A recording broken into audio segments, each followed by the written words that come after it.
Mana dia berbagi lagi, uang segepok 50 ribuan. Itu viral juga karena sampai ada di YouTube. Cuma kan YouTube belum sebesar sekarang kan.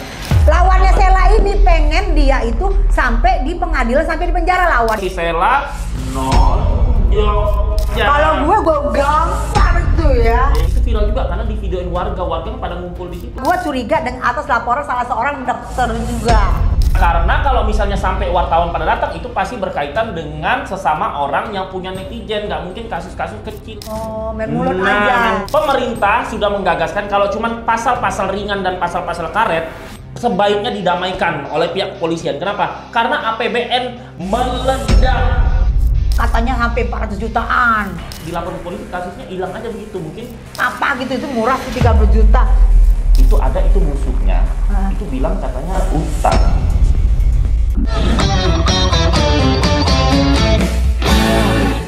Wah, hebat banget ya Sela itu, putri-putrian, gue princess, idaman setiap wanita loh. Gila keren banget, kayak putri salju, kadang-kadang kayak putri Cinderella. Hebat, banyak banget duitnya Mana dia berbagi lagi, uang segepok 50 ribuan. Banyak banget loh duitnya. Nah, tapi ada ini masih asumsi ya, diduga ya. Kita belum tahu pastinya ya. Nah, itu ada itu musuhnya. Itu bilang katanya utang. Oh, hutang. Fitnah kali ya. Oh, hutangnya belum dibayar. Iya, fitnah kali. Gue sih denger juga katanya hutang interior rumahnya katanya sampai 400 jutaan. Ada lagi katanya hutangnya dia yang sampai 30 jutaan itu apa gitu, itu murah sih 30 juta. Tapi 400 juta juga. Terus utang-utang katanya utang-utang di pabrik-pabrik kata Ya, musuhnya. tapi ini masih katanya dan bisa jadi fitnah karena kan kita nggak melihat bukti-bukti itu. Nggak lihat, nggak diliatin buktinya. Iya, makanya gue berharap bersidang biar diliatin buktinya. Biar dia benar. Iya. Iya kan? Iya. Nah, biar yang fitnah itu malu juga kalau begitu. benar kan? Karena begini guys, kalau misalnya si Sela itu utang, happy aja hidupnya. Orang kan kalau punya utang kan nggak bisa tidur ya, muka stres. Ini mukanya pakai makeup tebal, happy aja begitu. Kemarin waktu dipanggil ke polisi juga happy, masih cantik, masih banyak dayang-dayangnya. Cuman aja grogi. Grogi ya? Grogi. Kalau menurut gue sih bukan grogi, dia lebih kayaknya mungkin ke suasana kalem karena itu kan di kantor Polela, jadi dia kalem, bukan grogi menurut gue. Tapi yang herannya gue, kenapa di samping-sampingnya juga diem yang biasanya nyocot ya? Nggak ngerti juga, mungkin mereka menghargai persidangan kali. Menghargai kantor Polela, belum bersidang karena belum terbukti, belum komplit, naik sidik. Oh, ini beda lagi topiknya. Ini yang kemarin ini yang di kantor polisi yang datang. Oh iya, kabarnya. Nah, tapi belum ketahuan nih guys, ini kasusnya apa. Cuman ya kalau asumsi atau diduga ya, itu kasusnya waktu pelabrakan. Oh, 6 bulan setahun. Tapi dia nggak ngaku atas laporan siapa. Cuman dia bilang ini masih naik sidik, saya kooperatif. Tapi atas laporan siapa dia nggak ngaku. Nah, karena kalau misalnya sampai wartawan pada datang itu pasti berkaitan dengan sesama orang yang punya netizen. Nggak mungkin kasus-kasus kecil wartawan. Ya seperti lu bilang itu berapa bulan yang lalu ada kayak pelabrakan itu. Gitu. Itu kali kasus itu nah, kali ya. Nah, sekarang gua tanya nih ya. Nah, kalau ini itu bakal naik sampai P21 pengadilan sampai di penjara atau enggak? Kalau gue enggak kayaknya. Kalau gue naik, karena apa? Karena sekarang sudah 2 kali pemeriksaan. Terus kemarin datang, walaupun kita tidak tahu kemarin atas laporan siapa waktu naik sidik, tapi gue curiga dengan atas laporan salah seorang dokter juga. Tapi kayaknya nggak naik sidik, naik P21. Kalau gue tuh P21. Kenapa? Karena gue tukang labrak juga tapi nggak pernah masuk penjara. Oh, berarti lu memikir itu nggak P21?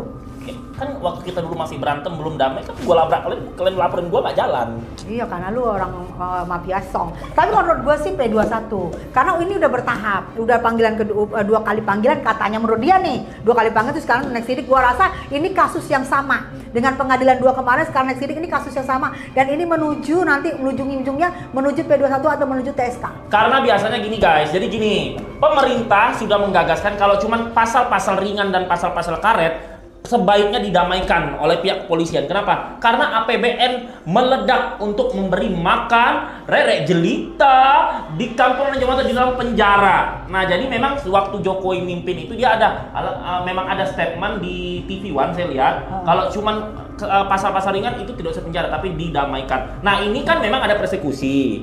Tapi kan kenapa terjadi persekusi? Karena mulut yang dilabrak ini juga nggak enak juga. Membongkar. Oh, jadi maksud gue dilabraknya juga mulutnya juga nyocos gitu. Yang dilabrak ini juga kan sama-sama nyocos. Iya, jadi memang aku juga kalau di posisi Sela aku labrak itu. kayak aku ngelabrak dan kantor polisi. Oh, jadi karena nyocok-nyocok juga dilabrak. Pantas dilabrak itu, ya. Ya, kan maksudnya gini, sama-sama punya bisnis. Ya udah sih, masing-masing aja. Kalaupun overclaim, laporkan ke BPOM, jangan review-review sendiri. Oh, aku rasa ini yang sama-sama dengan yang sama-sama punya kren juga ya? Iya, kalau bisnis. Berarti ini persaingan bisnis dong? Iya, makanya dia ngelabrak. Tapi hebatnya si Sela sama si asistennya itu, dia nggak main tangan. Oh, main mulut Nah, aja. main mulut aja. Kalau gue gampar tuh ya, Dia karena penjara. udah menjelekkan punya gue gampar. Masuk penjara. Misalnya lu menjelekkan punya gue punya nih, misalnya gue punya skincare, dia punya skincare, terus dia ngelabrak gue hajar dia, karena dia berarti menjatuhkan skincare gue. Ya udah, ajarnya pakai cium dong saya. Enggak banget. Nah, jadi memang pantas dilabrak. Labrak aja Sela, ya gua dukung kalau begitu ya. Tapi dia nggak main tangan, makanya biasa kalau labrak-melabrak, kalau nggak main tangan itu disuruh damai karena hakim, pengadilan tuh kan udah ngantri banyak tuh kasus, APBN udah tinggi, jadi nggak usah ngabis-ngabisin duit sama waktu untuk menyidangkan hal-hal seperti itu. Kecuali tadi kalau misalnya si Sela nonjok, nah itu beda cerita. Nah, Mbak ingat nggak? Waktu saya melabrak kalian di kantor polisi, dulu kan kami kan sering, makanya tak kenal tuh tak cinta. Jadi kita ini saling benci banget. Nah, gara-gara gue ngelabrak mereka di kantor polisi, gue dilaporkan balik. Tapi karena gue nggak ada main tangan, akhirnya kasus itu ditutup. Kan kita dipanggil polisi kan? Iya, karena gue juga udahlah nggak usah lah dilanjutkan. Tapi ini lawannya Sela ini pengen dia itu sampai di pengadilan, sampai di penjara, lawannya kekeh banget Lah, gitu loh. kadang lucu. Kalau gue kan dulu nggak kekeh, kalau ini lawannya kekeh loh. Nah, enggak. Waktu gue sebelum melabrak Mbak, gue melabrak orang selebgram juga di airport sampai gue dibawa naik mobil maling. Masa? Iya, tutup kasusnya. Dia mau saya di penjara. Saya penyidikan di Jakarta Barat. Oh. Nah, itu pertama. Kedua, saya melabrak sampai pintunya saya tendang bolong itu. Mantan manajernya Jeffrey Nicole. Oh. Langsung saya sabar, saya labrak. Saya tukang labrak Tapi juga. disuruh damaikan berarti? Enggak. Nggak diproses? Diproses, saya dipanggil sampai penyidikan. Tiba-tiba kasusnya udah hilang aja gitu. Walaupun udah naik sidik kayak sekarang? Iya, tapi kan kejadian udah 5 tahun 4 tahun lalu. Tapi jadi kan ini ini nggak bisa bilang begitu aja, karena ini kasus sudah viral, sudah dilihat dia masuk, sudah dibilang itu saya naik sidik, saya sudah 2 kali, ini nggak bisa dihilangkan begitu Nah, aja. kita kan waktu saya melabrak Mbak viral juga. Tapi karena saya juga kan niatnya berdamai, tapi ini saya bilang tidak mau berdamai, yang melaporkan tidak mau berdamai. Waktu gue ngelabrak di Tepot itu viral juga karena sampai ada di YouTube. Cuma kan YouTube belum sebesar sekarang kan. Nah, waktu gue ngelabrak si mantan manajer Jeffrey Nicole itu juga viral juga karena di videoin warga kan pada ngumpul di situ, ada Mami Online saksinya gitu. Tapi ya udah akhirnya dilaporkan ke polisi, kasusnya hilang aja begitu. Mungkin nggak di follow up sama yang laporin. Tapi kalau yang iya, makanya gue bilang itu berdasarkan pelapornya elu, kemudian alhamdulillah baik-baik tidak melanjuti, tapi ini pelapornya kekeh melanjutin. Kalau gua rasa ini P21 karena pelapornya tidak bersedia kalau nggak lanjutin. Pelapor pengen dia TSK dan pelapor pengen dia bersidang dan pelapor pengen dia mereka itu di penjara supaya tidak menjadi pelajaran buat orang-orang tidak sembarangan menyerang-nyerang orang di depan umum. Itu mau pelapornya. Kalau feeling gue enggak, karena nanti pada saat P21 pasti yang pelapor dicecer udah damai sama polisi. Si Sela juga nanti didamai-damai aja, ending-endingnya nggak naik P21. Karena kalau tanpa pemukulan, yang pemukulannya bebas 3 bulan, apalagi cuma begini labrak gitu-gitu doang. Jadi kalau dari gue guys, tidak naik sampai di penjara. Kalaupun di penjara paling hukuman cuma 3 bulan penjaranya tahanan luar. Ya kalau gue sih, gue berharap damai, tapi pelapor kan nggak mau. Ya udah terserah aja deh, mau P21 enggak terserah. Gue mau, nggak peduli karena ternyata sama-sama skincare, punya skincare dua-dua. Berarti ini persaingan bisnis kalian, itulah. Gak usah bikin pusing orang. Pesan gue sesama sesama kalian ya, pemilik bisnis, jangan iri-irian, jangan jelek-jelekin ya. Yes. Kalau memang ada yang overclaim, langsung laporkan BPOM, langsung laporkan ke polisi. Oke? Dan satu lagi, boleh melabrak kalau kena sakit hati tapi jangan main tangan. Ya kan? Boleh melabrak. Ketiga, lu jangan suka nge-review orang kalau nggak mau dihajar orang juga, nggak boleh begitu. Pelapornya. Iyalah. Itulah pelapor lu juga sih jadi dikeselin sama Satria. Kalau gue sih udah mau mencoba kasihan sama lu, tapi Satria kesel karena ternyata ini adalah persaingan bisnis. Nggak boleh sayang. Nggak boleh saling menjatuhkan, saling mendukung. Kita itu sama-sama cari duit, cari rezeki, cari pamor, ya kan? Jangan dikit-dikit jelekin sana, jelekin sini, ya kan? Nanti tiba-tiba pas dilabrak kayak ayam sayur. Ya sih.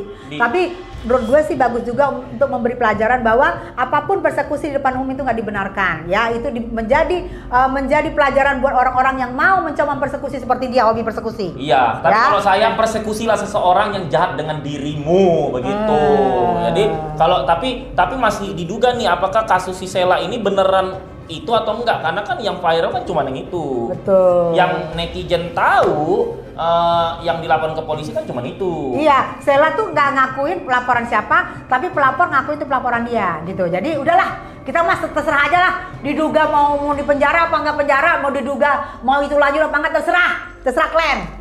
Nah ini kan nanti habis ini ini habis sidik naik ke status tersangka, terdakwa dulu, tersangka, baru naik P21. Baru P21 apa enggak? Baru terdakwa ya. Jadi kalau udah tersangka, apakah berkas-berkasnya sudah komplit apa enggak? Jika sudah ditetapkan seorang TSK, mungkin tidak ada penahanan karena sini tidak ada duit kan, hanya cuma serang-serangan. Mungkin sudah ditetapkan jadi TSK.